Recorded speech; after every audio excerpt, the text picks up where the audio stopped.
हम आपके पास में भी केवल 7 ही दिन है कि नहीं है? किसी के पास 8वां दिन है? बताइए हो तो आप गिनिए जरा।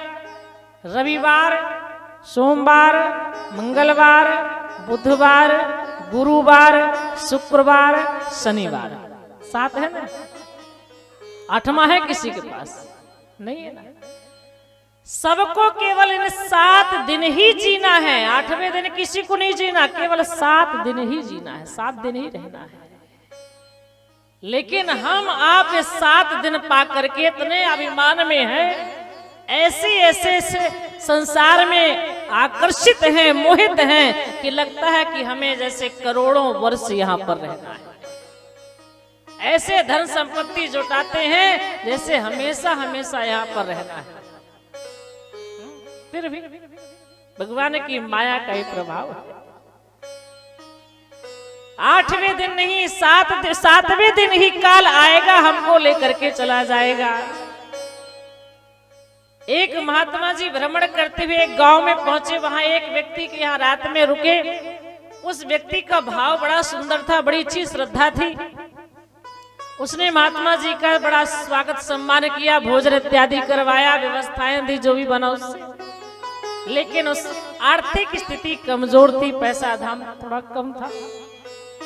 महात्मा तो बड़े कृपालु दयालु होते हैं। महात्मा जी के पास में एक पारसमणि थी। महात्मा जी जाने लगे और उन्होंने कहा, लो भैया मैं तुम्हें पारस दे रहा हूँ, तुम लोहा में स्पर्श कराओगे सोना बन जाएगा, तुम्हारा भी बढ़िया मकान बन जाएगा, तुम्हारे बैंक में बढ़िया करोड़ों रुपए हो जाएंगे, तुम भी धनी हो जाओगे।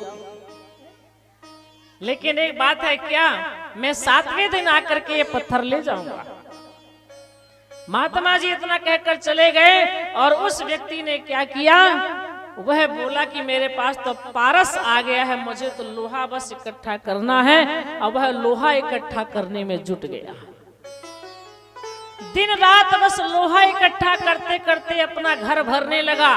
एक लोहा का ढेर लगा लिया, मुझे पारस तो मेरे पास में, बस उसको स्पर्श करा दूंगा, लोहा सोना बन जाएगा।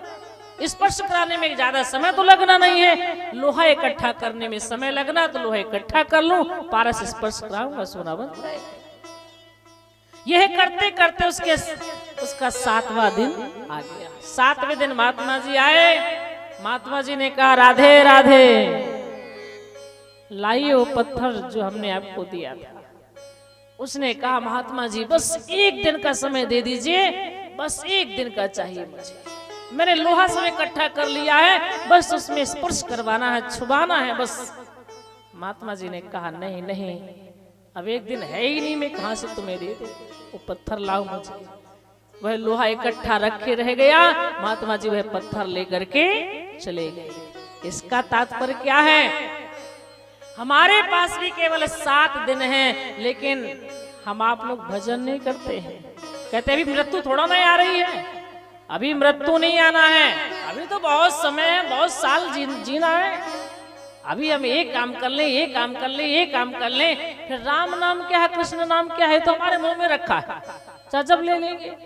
राम नाम कृष्ण नाम जो पारस है, ये तो हमारे मुंह के अंदर रखा, चाहे जितने समय ले लेंगे हम, मुक्ति मिल जाएगी। पहले ये काम ये काम ये काम सब कर ले, इसके बाद जो है फिर 1 दिन भगवान का भजन कर लेंगे। और यही करते रहते करते करते 7 दिन पूरे बीत जाते हैं। पारस हमारे पास में है, मुंह में भगवान का नाम है, लेकिन उसका हम सदुपयोग नहीं कर पाते, भगवान का नाम नहीं ले पाते। और एक दिन वह काल आता है और कहता चलो तुम्हारे 7 दिन पूरे हो गए, और फिर हमें संसार से वह काल लेकर चला जाता है।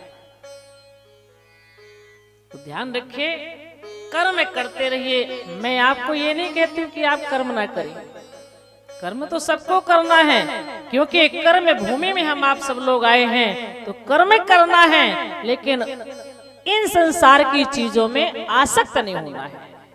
आसक्ति ही दुखदाई है, आसक्त मत होइए। जो भी कर्म करिए यह सोचिए कि मेरा दायित्व है, मेरा फर्ज है, मेरा कर्तव्य है, मैं अपना कर्म कर रहा हूँ, लेकिन मैं आसक्त नहीं होऊंगा, क्योंकि एक दिन ये संसार छोड़ना है। ये कथा हम आपको पल पल में शिक्षा दे रही है।